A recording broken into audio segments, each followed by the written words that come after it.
तो थोड़ा आप लोग बाकी क्रियाओं से उपक्रम हो जाइए और मेरी ओर मुख कर लीजिए। अपनी रीढ़ की हड्डी को सीधा कीजिए और एक छोटे से प्रवचन के लिए अपने मन को तैयार कीजिए।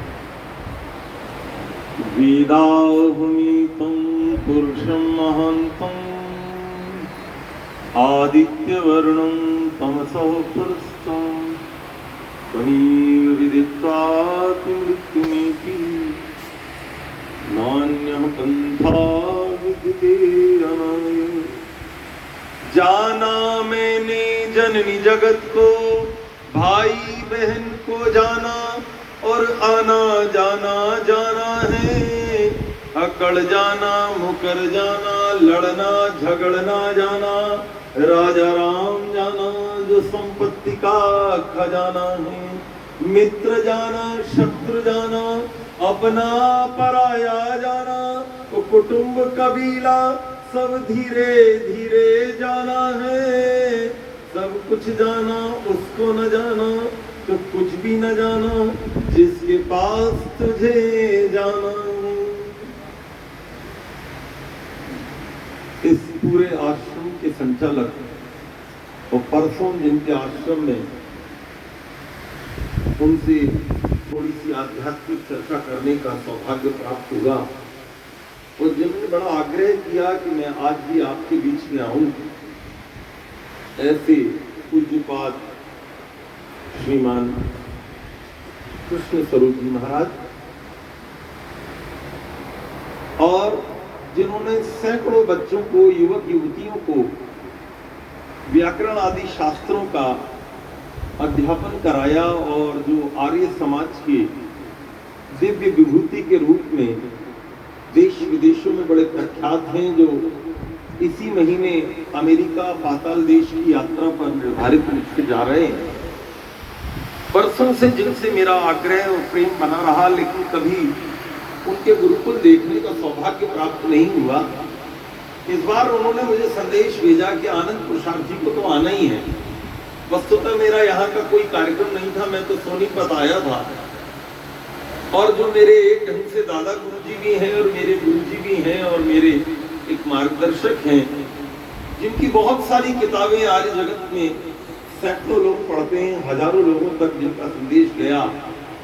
स्वामी रामदेव जी और आचार्य बालकृष्ण जी जो मेरे सहपाठी रहे गुरुकुल कालवा में, आपने उनको भी अध्यात्म मार्ग का, वेद मार्ग का पथिक बनाया। और जो इतनी उपलब्धियों के बाद भी बड़े सहज रूप से अपनी जिंदगी को चलाते हैं, अहंकार जिनको छुआ भी नहीं गया है, ऐसे पूज्य आचार्य प्रद्युम्न जी महाराज का मैं इस बेताल धर्म सभा में हार्दिक अभिनंदन करता हूं।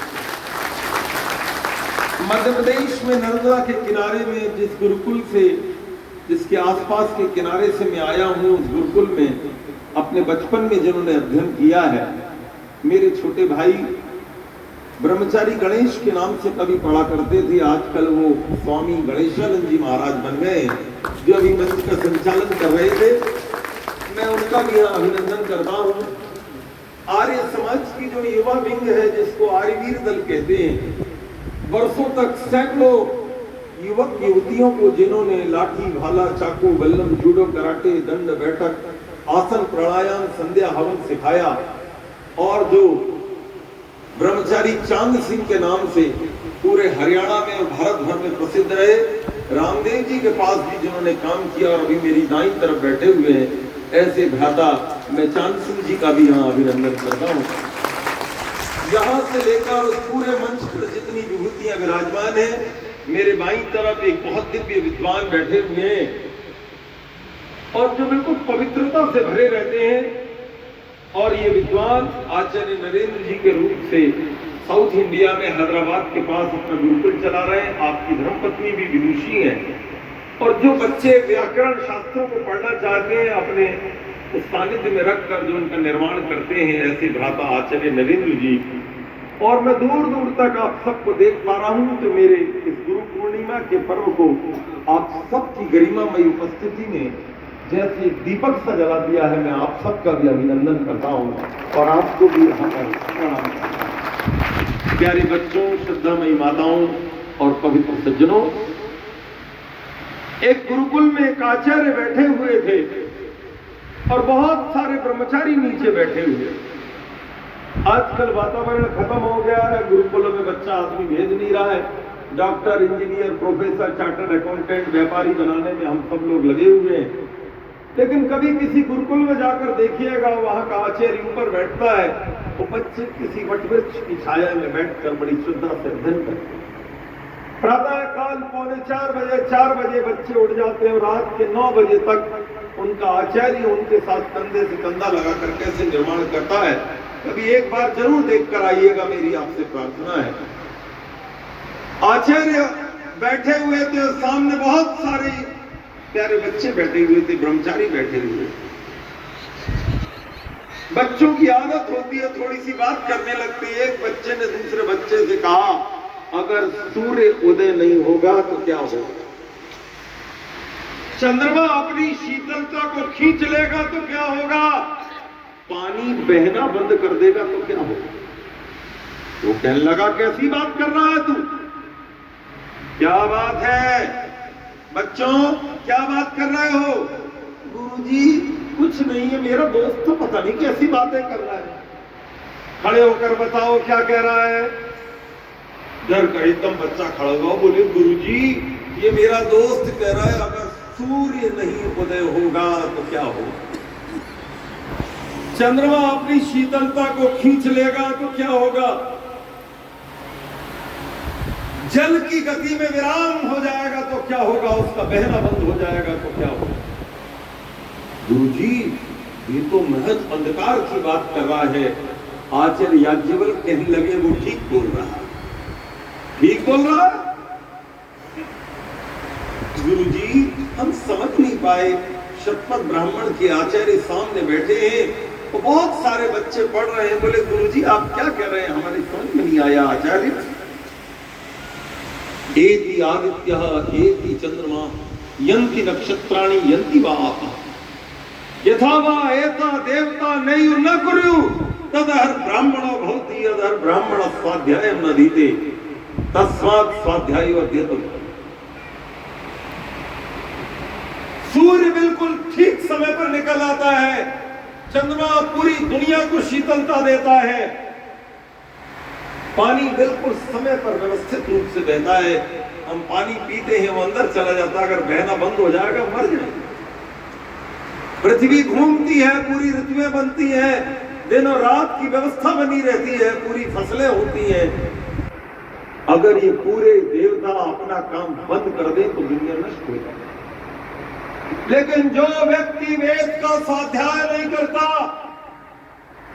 कान खोल के सुनिया वालों सुन लो, जो व्यक्ति वेद का स्वाध्याय नहीं करता उसके लिए सूर्य अपनी तेजस्विता को खींच लेता है, चंद्रमा अपनी शीतलता को खींच लेता है, जल की गति में विराम हो जाता है और ऐसा लगता है पूरी दुनिया उस एक आदमी के लिए नष्ट हो गई है क्योंकि इसने वेद का अध्ययन नहीं किया। मैं आपसे केवल आज इतने बड़े त्योहार में छोटा सा समय है, मैं एक बात कह देना चाहता हूं मेरी पवित्र माताओं और आर्य सज्जनों, आप दुनिया में कोई काम करना मत करना, आप स्वतंत्र हो, कोई दिक्कत नहीं है।